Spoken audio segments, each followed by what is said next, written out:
एक बेटी ने अपने बाप को चिट्ठी लिखी। अब ये कहानी चल रही है, इससे कुछ समझना मैं क्या कहने जा रहा हूं।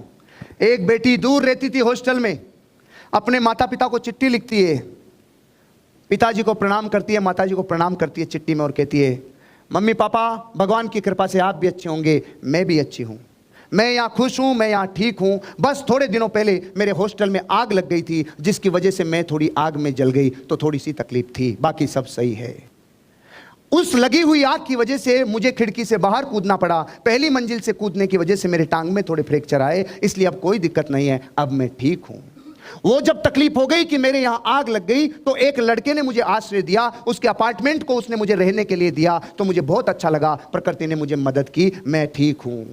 जब मैं उसके अपार्टमेंट में रहती थी तो मैं उससे मिलती जुलती थी, उसके जो बीमारी का इन्फेक्शन था वो मेरे भी इन्फेक्शन आ गया, लेकिन अब मैं ठीक हूँ। और मैं आपको ये बताऊं आने वाले टाइम पे कि मैं उससे शादी करूंगी, उससे पहले मैं आपको ये बता दूं, क्योंकि मैं प्रेग्नेंट हूं, इसलिए वो प्रेगनेंसी दुनिया को पता चले उससे पहले मैं आपको बताऊं कि मैं उससे शादी करने वाली हूं।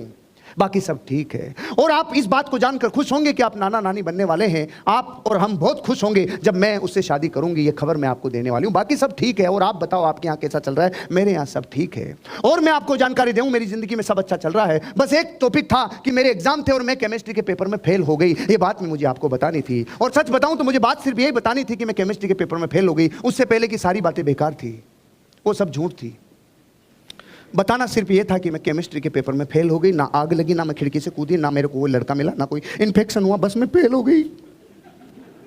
उस चिट्ठी में उसे सिर्फ एक बात बतानी थी कि मैं केमिस्ट्री में फेल हो गई। अब मुझे तो आप ये बता दो, इस सूचना को आते आते चिट्ठी में जब ये सूचना चल रही थी, कहानी को इतना ज़बरदस्त तरीके से घुमाया, मतलब जो पढ़ने वाला था उसको तो मतलब सदमा ही आ गया होगा कि मतलब हाँ भाई ये हो गया, घटना हो गई, ये हो गई, इतना ये हो गया। और फिर लास्ट के अंदर बोला कि मेरा जो केमिस्ट्री का पेपर था उसके अंदर भाई मैं फ़ेल हो गई। तो भाई उसके बाद में उन्होंने लास्ट में ये बोल दिया कि ऊपर जो भी लिखा था वो सब झूठ था। तो भाई जो केमिस्ट्री के पेपर के अंदर फ़ेल हो गई तो उसका तो कोई दुख ही नहीं होगा। तो बहुत इम्पोर्टेंट लेसन मिला है यहाँ पे। इस खबर तक पहुंचते पहुंचते उन माँ बापों को इस बात से तकलीफ होने वाली थी क्या कि ये केमिस्ट्री में फेल हो गई। उसने इतने बम फोड़ चुकी थी वो पहले, इतने बम कि वो लास्ट में तो सूतली भी नहीं, वो लक्ष्मी छाप भी नहीं था उनके लिए कि अरे भाई लक्ष्मी कोई बात नहीं, तू फेल हो गई तो बाकी तो सब पहले वाला कि नहीं, पहले वाले में मस्त रहो, पहले वाले में कोई टेंशन नहीं, पहले वाले में कोई टेंशन नहीं। ये तो इस बुक का ट्रेलर था भाई, असली पिक्चर बाकी है। इस बुक को पढ़ने वाला दुनिया में किधर भी अकेला खड़ा होए अपनी लाखों की टीम बना सकता है। जिस राज्य में एक को नहीं जाने वहाँ अनेकों को बेच सकता है, क्योंकि ये साइकोलॉजी पे वार करना जानता है। तो ऐसे ही और भी कहानियाँ मैं इसी पेज पर पोस्ट करता रहूँगा। आई होप ये जो कहानी है वो बहुत इन्फ्लुएंसिंग लगी होगी और बहुत इंस्पायरिंग लगी होगी। और हो सकता है आपने मतलब पहली बार ही सुनी हो ये इस तरह की कहानी, तो काफ़ी ज़्यादा इंटरेस्टिंग और काफ़ी ज़्यादा नॉलेजेबल कहानी थी। मतलब एक साइकोलॉजिकली मतलब किस तरह से एक इम्पैक्ट पड़ता है वो यहाँ पर बताया गया सर ने।